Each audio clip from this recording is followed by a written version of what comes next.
ए hello यो चाहिँ हामी कहाँ अरे मिनी पेलगाउँ भन्ने ठाउँ अरे है अब ठाउँ चाहिँ यस्तो रहेछ मिनी पेलगाउँ चाहिँ यो पाइन ट्री है ट्रीको बिचमा यसरी सानो फाँट भनौँ न रहेछ है नाम चाहिँ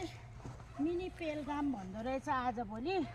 सुकेमा टुरिस्ट एट्र्याक्सनको लागि यो चाहिँ अहिले अलिक पपुलर भएको रहेछ है this is call mini Pahalgam अरे मिनी पेलगाउँ काश्मीरको पेलगामको चाहिँ मतलब मिनी भर्जन अरे यहाँनिर मिनी भर्जन त्यही भएर चाहिँ यस्तो मिनी पेलगाम भन्दो रहेछ तर अब हामी यहीँ बस्ने मान्छेलाई चाहिँ इट्स नट सो स्पेसल तर बाहिरबाट आउनेहरूको लागि चाहिँ इट्स भेरी स्पेसल है नेचुरल ब्युटी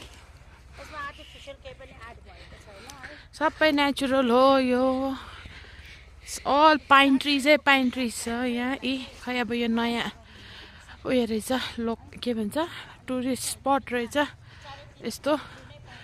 यता पनि पाइन ट्री यता पनि पाइन ट्री बिचमा चाहिँ यस्तो सानो चौर घुम्ने ठाउँ रहेछ बसेर खाने ठाउँ यताउति मान्छेहरू पिकनिक्सहरू पनि आउँदो रहेछ नाच्यो मिनी पेहलगाम अरे यो चाहिँ लु है लो फेमस यो चाहिँ सुकेमा रहेछ तर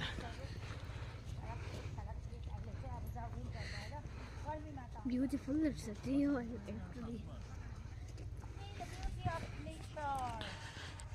natures beauty this is the Pahalgam ल